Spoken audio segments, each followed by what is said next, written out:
Welcome to my channel. आज फिर एक कहानी लेके हाजिर हूँ।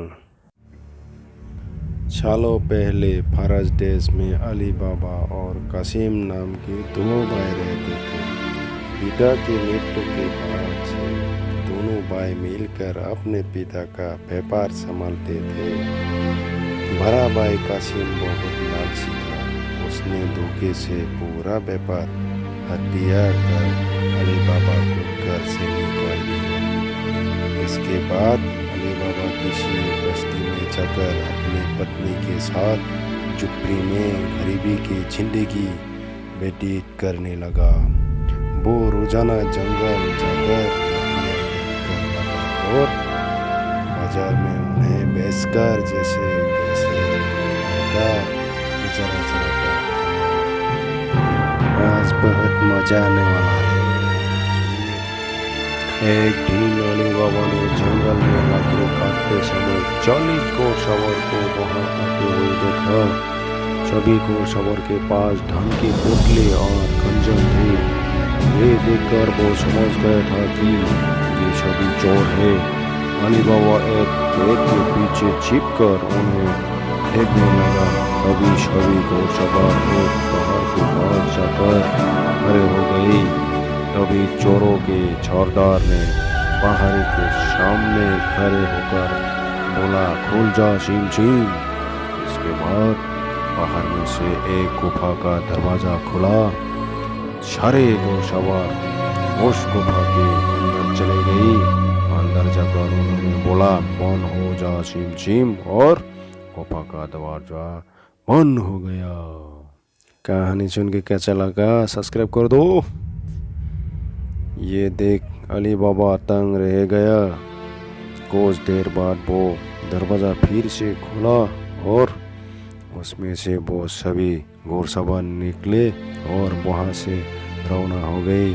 अली बाबा ये जानने को बेताब हो गया कि आखिर इस गुफा में क्या है और वो सब यहाँ क्या कर रहे थे। इसके बाद उसने गुफा में जाने का फैसला किया।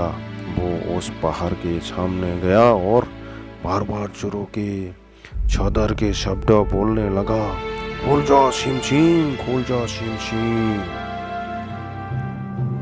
सुनने में कैसा लग रहा है? मुझे तो बहुत अच्छा लग रहा है रे। गुफा का दरवाजा खुल गया। अली बाबा गुफा के अंदर गया और उसने देखा कि वहाँ सोने की गिन्नियां, असरफिया, गहने आदि रखे थे।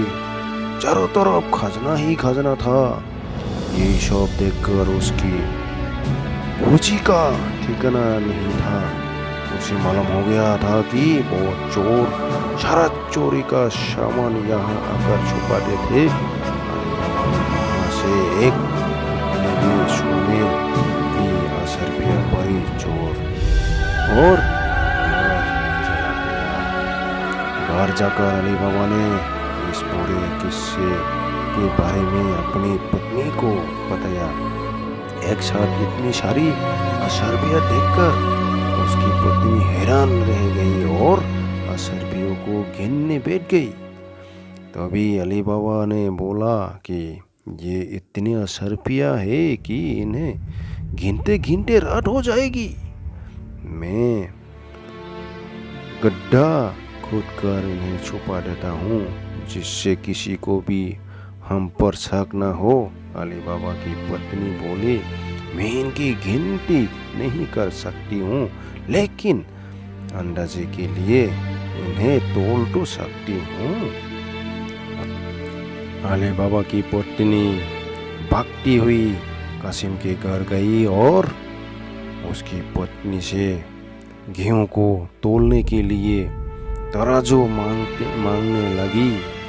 ये देखकर कासिम की पत्नी को उस पर शौक हुआ। उसने सोचा कि इन गरीब लोगों के पास अचानक उनके पास इतना अनाज कैसे आया।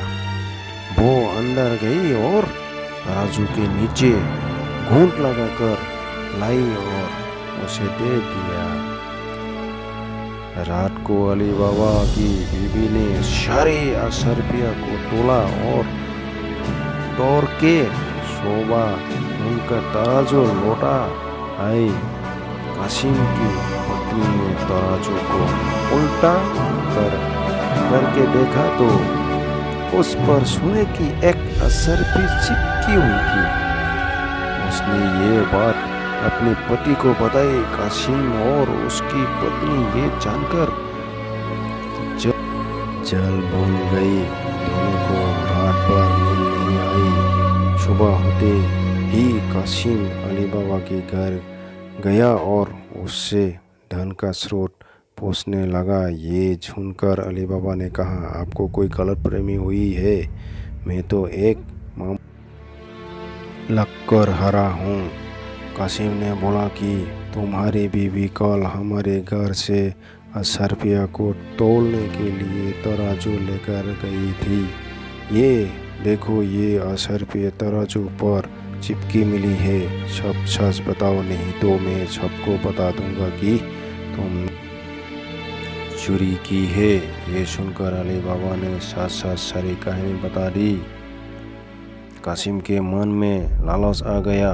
उसने खजाना हथियाने का प्लान बनाया और अगले दिन गुफा पहुंच गया।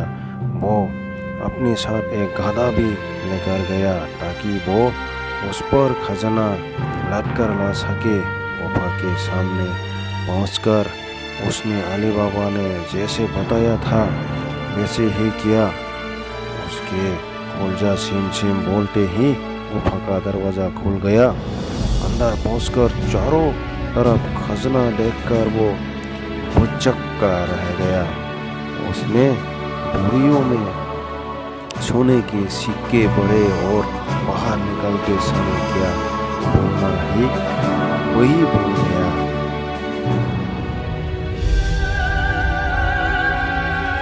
गुफा से बाहर निकलने के कासिम ने तमाम प्रयास की, लेकिन कोई रास्ता न निकला।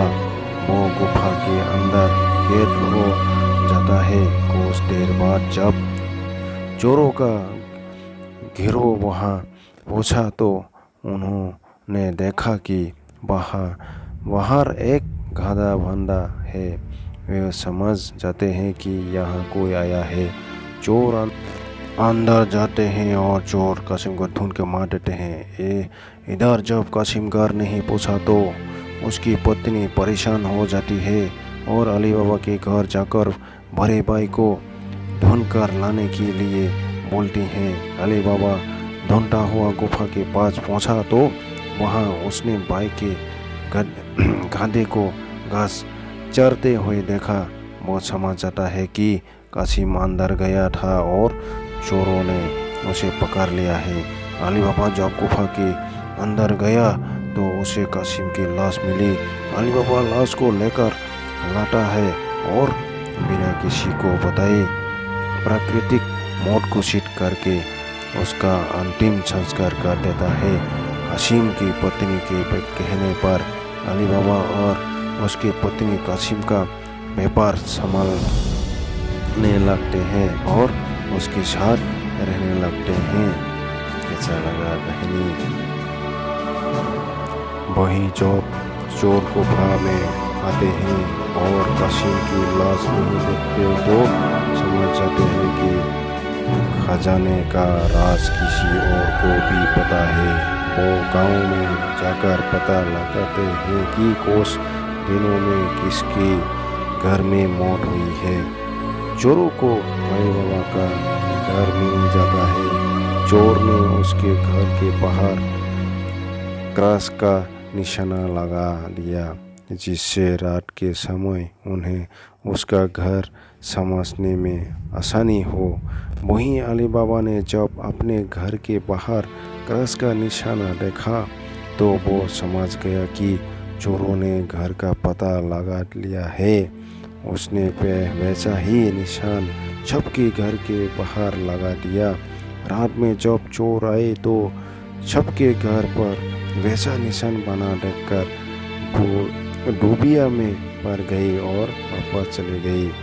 चोरों का सरदार चुप बैठने वालों में से नहीं था। उसने उस मोहल्ले पर अपने आदमी को बेचकर ये पता लगाया कि हाल फिलहाल में कौन शख्स वहाँ अमीर हुआ है। इससे उसे अली बाबा के बारे में पता चला। उसने उसका घर अच्छे से पहचाना और रात के समय में तेल व्यापारी बनकर उसके घर पूछा। वो अपने साथ तेल के 40 पीपों को लेकर गया, जिसमें 39 में चोर और एक पीपा में तेल था। उसने सोचा कि रात में जब सब सो जाएंगे तो वो सब मिलकर अली बाबा को मार देंगे। उसने अली बाबा से दोस्ती की और रात को उसके घर पर ठहरने की इजाज़त मांगी। अली बाबा ने उसको खाना खिलाया और रात को रुकने की इजाज़त दी। अली बाबा की पत्नी को तेल के व्यापारी पर शक हुआ। उसने सारे पीपों को खटखटा कर देखा और वो समझ गई कि एक पीपा में तेल है और बाकी में आदमी है। उसने तभी एक तरकीब निकाली। उसने तेल वाले पीपे से तेल निकाला और गर्म कर बाकी पीपों में डाल दिया और सारे चोरों की मौत हो गई। रात में जब सरदार ने चोरों की निकलने का इशारा किया तो एक भी चोर बाहर नहीं निकला। उसने पीपों को खोलकर देखा तो सभी चोर मार चुके थे। ये देखकर वो इतना डर गया कि वो अपने जान को बचाने के लिए तुरंत वहाँ से भाग गया। सुबह अली बाबा की पत्नी ने ये सारी बात अली बाबा को बताई, जिसे जानकर वो बहुत खुश हुआ।